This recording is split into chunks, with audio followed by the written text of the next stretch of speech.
There's a book I've always wanted to write, and it's called Everything I Know I Learned from My Dog Trainer. All right, so we're going to talk about training dogs, things that you wish you knew, and Colleen Demling from Pawtopia? Pawtopia, that's right, Pawtopia.com. So we're going to talk about 10 things that the dog trainers don't tell you, but you wish they knew, right? That's right. Number one, if you didn't want a dog to X, Y, and Z, why did you get this breed? Right. We often get calls of my German Shepherd's being protective, my Beagle is Bane, my Lab is retrieving balls obsessively at the park.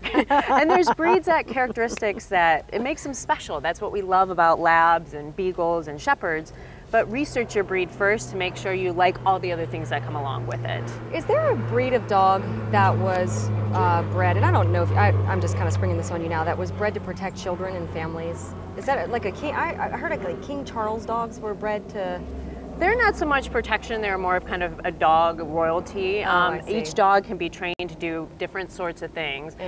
And it goes deep in their souls, in correct. Their minds, right? Correct, okay. correct. So you get a Lab and the thing starts wanting you to throw the ball to it 100,000 times a day. Don't be surprised. Don't be surprised. If you want your dog to change, you need to change. This is a big one. We often get people calling and say, I just need my dog to do this.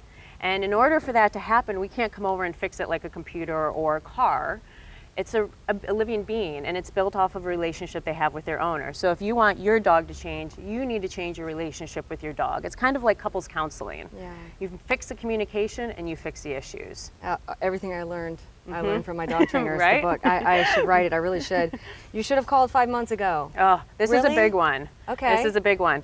We commend owners when they call Pawtopia at any time, but we love it when you call when the behavior first starts. Because just like habits with us, it's easier to fix a habit if it's only been happening for 2 weeks versus 2 years. So the first time the dog shows a behavior that you're wondering if it's okay, the second time, call, reach out, find an expert. You can even email us on our website, Pawtopia.com, and we can say, yeah, this is something to worry about or something not to worry about. What is this? Yes, I'm training you. It's a little dirty secret in the dog training world. We call it dog training, but as you said, you've trained your dog. Yeah, I had a pet therapy dog I trained.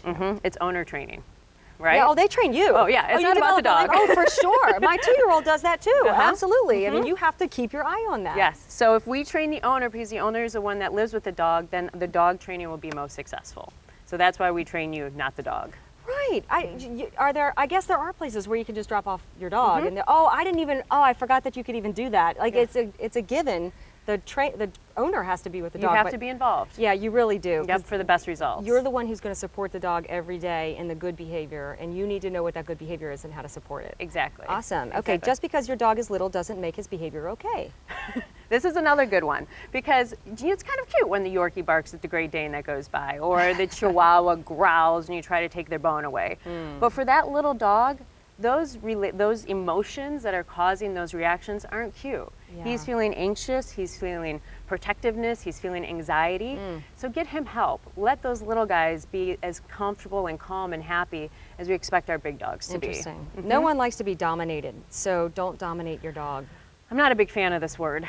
I'm not a big fan of alpha either. There's no one in my life that I consider close that dominates or is an alpha. So we tell our clients, be the boss you wish you had. Be fair, be consistent, show a lot of positive reinforcement, teach your dog what you want. They mess up, let them know, but then go straight back to the positive. If you come from that sort of place with dog training, your dog will be much more behaved than if it was a place of dominance and alpha and I'm in charge, so you must listen. That never works. It never works. Ever. In any scenario, that never works. Ever. I mean, I find that I never use the word never, and now I'm using the word never. That never works, never works. Although it looks like it on television, we can't solve your dog's problems in 20 minutes. Yes, TV's great. There's a bunch of shows. They educate the consumer really well. But what a lot of clients forget, television show. Yeah, so it's 20 edited. Minutes. It's edited. It's edited, yeah. There's like all kinds of quick tricks that go into that. But dog training, how long does it really take to get the basic training down?